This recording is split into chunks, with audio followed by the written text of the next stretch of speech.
में अब शामिल करेंगे इलाकाई खबरें।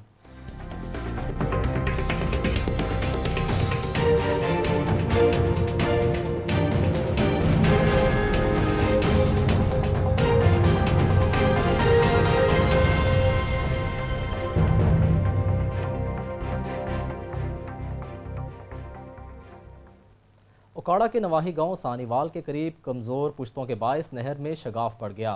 सैकड़ों एकड़ अराजी ज़ेरे आब आ गई। गंदम की तैयार फसलें तबाह हो गईं। किसानों को लाखों का नुकसान हो गया। देहाती अपनी मदद आप के तहत बंद बांधने में मसरूफ़, जबकि महकमा अनहार का अमला ना पहुँच सका। लोग अपनी मदद आप के तहत इमदादी कार्रवाइयों में मसरूफ़ हैं। बताया जा रहा है कि नहर के पुश्ते इंतहाई कमज़ोर थे, जबकि महकमा नहर की जानिब से मुनासिब देखभाल नहीं हो रही थी। 2 दिन कबल ही नहर में पानी छोड़ा गया, जो कमज़ोर पुश्ते होने की बायस टूट गया। सैकड़ों एकड़ अराजी पर नहर का पानी फैल चुका है और गंदम समेत दीगर तैयार फसलें तबाह हो चुकी हैं।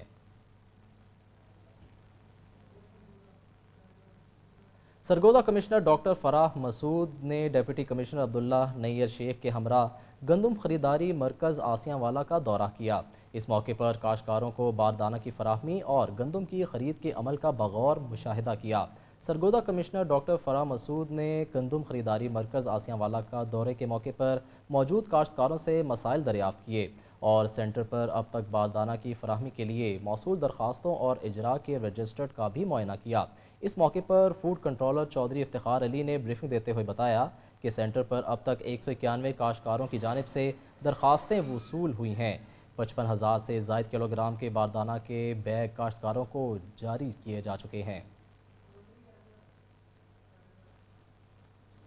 खबर शामिल करते हैं समुंदरी से, जहां बड़े पैमाने पर बिजली चोरी की जा रही है। एक्सियन वापडा राव जुबैर और SDO शोएब रहमान की हिदायत पर फेस्को टास्क फोर्स अब्दुल शकूर शफकत रसूल ने बिजली चोरी करने वालों को रंगे हाथों पकड़ लिया। इसी पर मजीद जानते हैं हमारे नुमाइंदे मियाँ जाहिद हनीफ से। जी मियाँ जाहिद हनीफ, बताइएगा।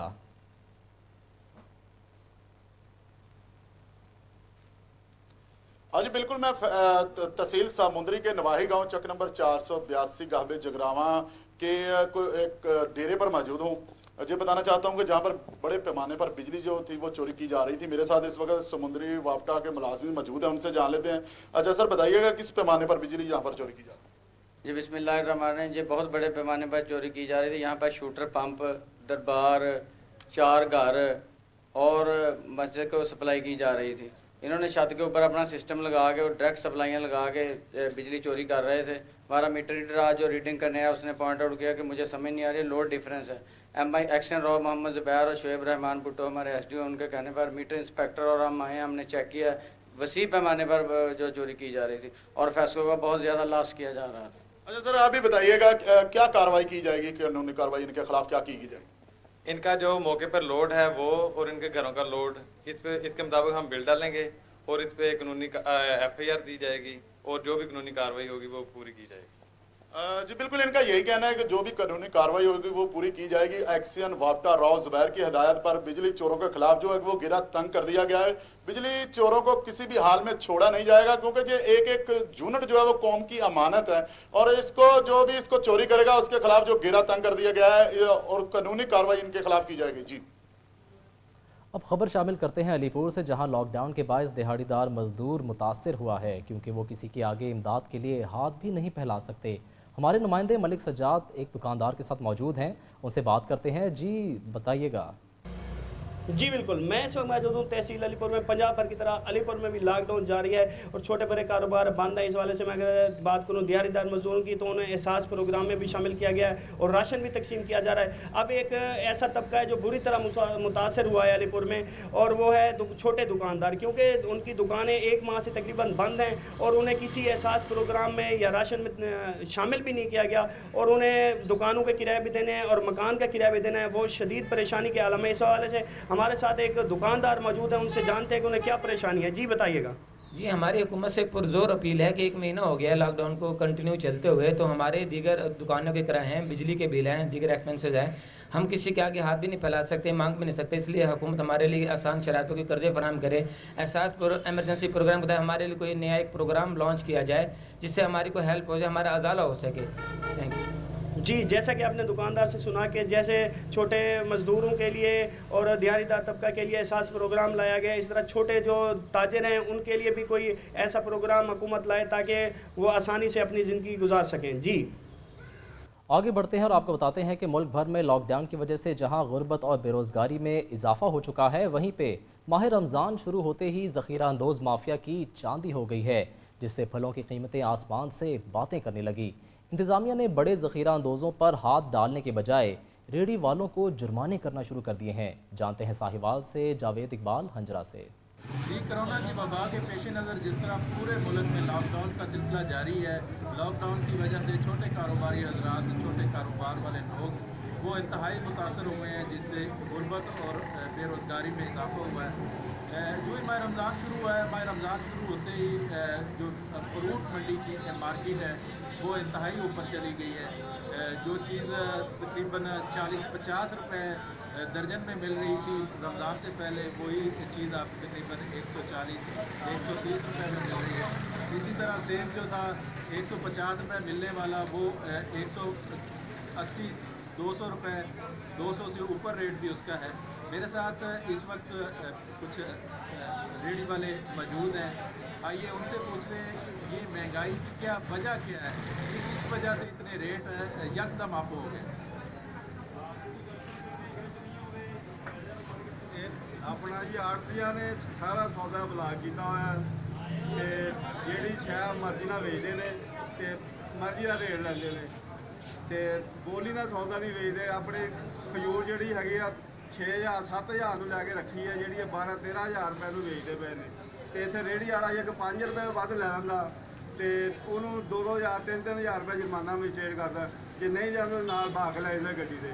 ਹਰ ਬੰਦਾ ਮਜਬੂਰ ਹੈ ਨਾ, ਸਾਨੂੰ ਥੱਲੇ ਲਾਇਆ ਹੋਇਆ ਆੜ੍ਹਤੀਆਂ ਨੇ, ਉਹ ਮਰਜ਼ੀ ਨਾਲ ਰੇਟ ਲੈਂਦੇ ਨੇ। ਫਿਰ ਉਸ ਤੋਂ ਬਾਅਦ ਜੱਗਾ ਟੈਕਸ ਵੀ ਨਾਲ 10 ਰੁਪਏ, ਜੇ 200 ਰੁਪਏ ਦੀ ਸ਼ੈ ਲਵੋ 10 ਰੁਪਏ ਨਾਲ ਲੈਂਦੇ ਨੇ ਜੱਗਾ ਟੈਕਸ। ਤੇ ਹਰ ਰੇਹੜੀ ਵਾਲਾ ਮਜਬੂਰ ਹੋਇਆ ਪਿਆ ਨੇ। ਤੇ ਸੌਦਾ ਆੜੂ ਦੀ ਪੇਟੀ ਜਿਹੜੀ ਆ 1300-1400 ਰੁਪਏ ਦੀ ਵਿਕਦੀ ਪਈ ਨੇ। 5 ਕਿਲੋ 6 ਕਿਲੋ ਆੜੂ ਹੁੰਦਾ ਜੇ ਤੇ ਉਹ 180 ਰੁਪਏ ਦਾ ਰੇਟ ਦਿੰਦੇ ਨੇ। ਜੇ ਅਗਰ 5 ਰੁਪਏ ਵੀ ਅਸੀਂ ਵੱਧ ਲੈ ਲੈਂਦੇ ਸਾਨੂੰ 2000 ਰੁਪਇਆ। ਤੇ ਮੰਡੀ ਵਾਲਿਆਂ ਦਾ ਕੋਈ ਨਹੀਂ ਮਿਸਟੇਕ ਜਾਂਦਾ, ਕੋਈ ਰੇਟ ਨਹੀਂ ਚੈੱਕ ਕਰਦਾ ਜਾ ਕੇ। ਤੇ ਕੇਲਾ ਜਿਹੜਾ जी, जिस तरह के ये छोटे रेहड़ी बान हैं जो अपना फ्रूट वगैरह सेल करके गुजारा करते हैं, उनका कहना है कि अगर हम 5 रुपये रेट भी एक्स्ट्रा लगाते हैं तो मजिस्ट्रेट AC साहब आके हमें फ़ाइन करते हैं, जुर्माने करते हैं, हमारी रेहड़ियाँ भी बंद कर देते हैं। और जो इसके मौजूद हैं महंगाई के मौजूद वो हैं जो जिन्होंने स्टॉक किए हुए हैं मंडियों में, बहुत बड़े बड़े स्टॉकिस्ट हैं। कभी इंतज़ामिया ने उन पे हाथ नहीं डाला। वो जब चीज़ें हमें महंगी देते हैं तो डेफिनेटली हम भी 1-2 रुपए महंगी बेचते हैं। साहिवाल का अहवाल तो आपने जाना। अब रुख करते हैं जनूबी पंजाब का, जहां कदीमी रेलवे स्टेशन हुकाम की गफलत और लापरवाही की वजह से भूत बंगला बनने लगा। रेलगाड़ियों की बंदिश से ज़िला मुजफ्फरगढ़ के लाखों शहरी सस्ती सफरी सहूलत से महरूम कर दिए गए। देखते हैं राना इशफाक की ये रिपोर्ट।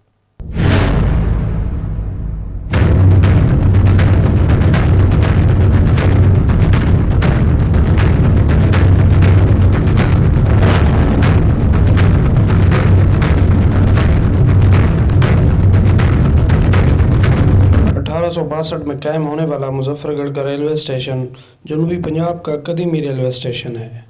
3 तहसीलों मुजफ्फरगढ़, अलीपुर और जतोई के लाखों अफराद के लिए सस्ती सफरी सहूलत का इकलौता ज़रिया है।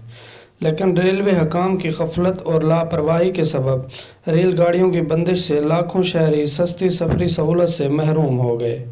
रेलगाड़ियों की बंदिश से जहां मुसाफिर सस्ती सफरी सहूलत से महरूम हुए, वहीं हकाम की अदम तवज्जो से कदीमी रेलवे स्टेशन भूत बंगले का मंजर पेश करने लगा। ये मुजफ्फरगढ़ का जो है रेलवे स्टेशन है, यहाँ पर किसी किस्म की कोई सहूलत नहीं है, ना बैठने के लिए, और जो है इसमें ना पानी वगैरह की कोई इंतज़ाम है वज़ू वगैरह के लिए, और ना पीने के पानी का कोई इंतज़ाम है, ना कोई नलका है, ना कोई टूटियाँ है, ना कोई ठंडा पानी। जैसे कि अब गर्मी आ रही है उसके लिए कोई किसी किस्म का कोई इंतज़ाम नहीं है। मुजफ्फरगढ़ रेलवे स्टेशन से अब सिर्फ एक रेलगाड़ी गुजरती है। रेलवे स्टेशन पर बैठने की मुनासिब जगह और पानी का इंतज़ाम न होने से मुसाफिरों को शदीद परेशानी का सामना है। हकाम की गफलत से मुजफ्फरगढ़ का कदीमी रेलवे स्टेशन मस्जिद जैसी नेमत से भी महरूम है। मुजफ्फरगढ़ के रेलवे स्टेशन को अगर बहाल करना मुमकिन नहीं तो इसे महकमा आसार कदीमा के हवाले कर दिया जाए, तो इसे जहाँ सियाहत को फ़रोग़ हासिल होगा और हुकूमत को सालाना लाखों रुपए की आमदन भी होगी। वहीं मुजफ्फरगढ़ के शहरियों को भी गैर इखलाकी सरगर्मियों के मरकज़ से निजात मिलेगी। कैमरा टीम के साथ Rana Ishfaq, Star Asia News, Muzaffargarh. Excise department ने MYF केमिकल वर्क्स मर्दान की जानिब से फ़राहम करदा sanitiser walk through gate deputy commissioner office और डिस्ट्रिक्ट हेडक्वार्टर हस्पताल मर्दान को अतिया कर दिया है, जिन्हें एडिशनल डिप्टी कमिश्नर हज़रत अली की निगरानी में डिप्टी कमिश्नर ऑफिस और DHQ हस्पताल के मेन गेट पर नस्ब कर दिया गया है। तफसील शौकत अली की इस रिपोर्ट में।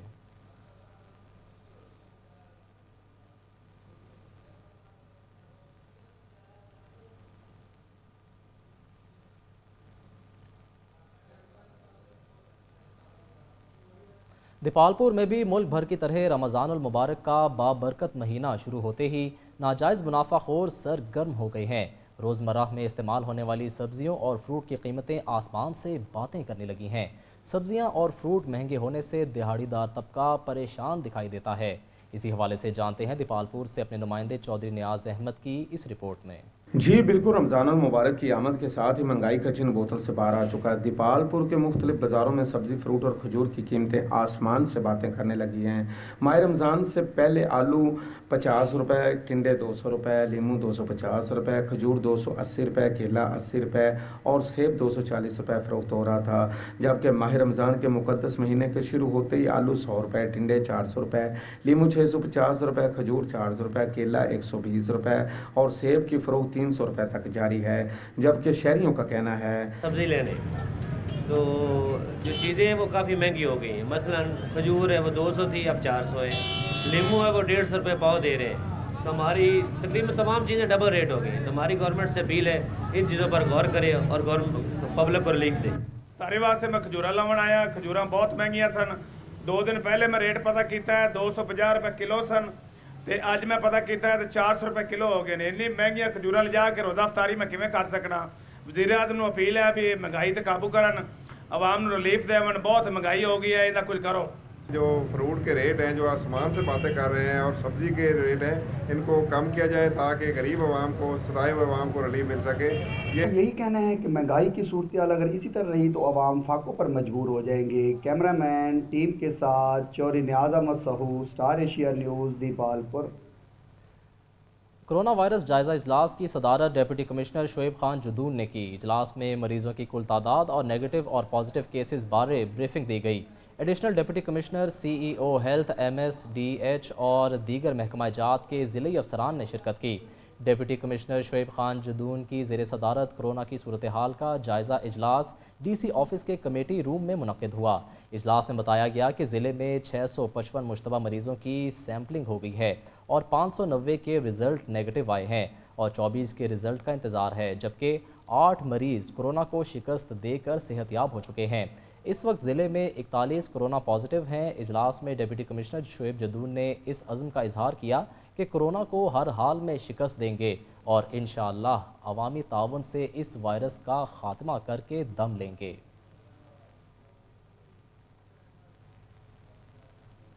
पतोकी में असिस्टेंट कमिश्नर आसिफ अली डोगर का कंट्रोल प्राइस के हवाले से शहर भर में सब्जियों और फलों के साथ साथ अशियाए खुरोनोश की दुकानों का दौरा किया, जहां तयशुदा रेट से ज़ायद रकम वसूल करने वाले मुतअद्दिद दुकानदारों को जुर्माना आयद किया गया। अवामी शिकायात पर असिस्टेंट कमिश्नर पतोकी आसिफ अली डोगर ने पतोकी शहर के मुख्तलिफ मकामात का दौरा किया और सब्जियों, फलों और दीगर रोज़मर्रा की अशिया के रेट्स का जायज़ा लिया। AC पतोकी ने सब्ज़ी मंडी समेत दीगर मार्केट्स में ज़ायद रेट वसूल करने वाले दुकानदारों के खिलाफ कार्रवाई अमल में लाते हुए मुतअद्दिद दुकानदारों को हज़ारों रुपए के जुर्माने आयद किए। इस मौके पर असिस्टेंट कमिश्नर पतोकी आसिफ अली डोगर का कहना था कि गवर्नमेंट की जानिब से तयशुदा रेट से ज़ायद कीमत वसूल करने वालों से किसी किस्म की भी रियायत नहीं बरती जाएगी। न्यूज़ स्टूडियो से फिल वक्त इतना ही। मज़ीद बाखबर रहने के लिए देखते रहिए स्टार एशिया न्यूज़। मैं किधर छोड़ाए, अब कोई हाथ पकड़कर हमें घर छोड़ाए। भाई क्या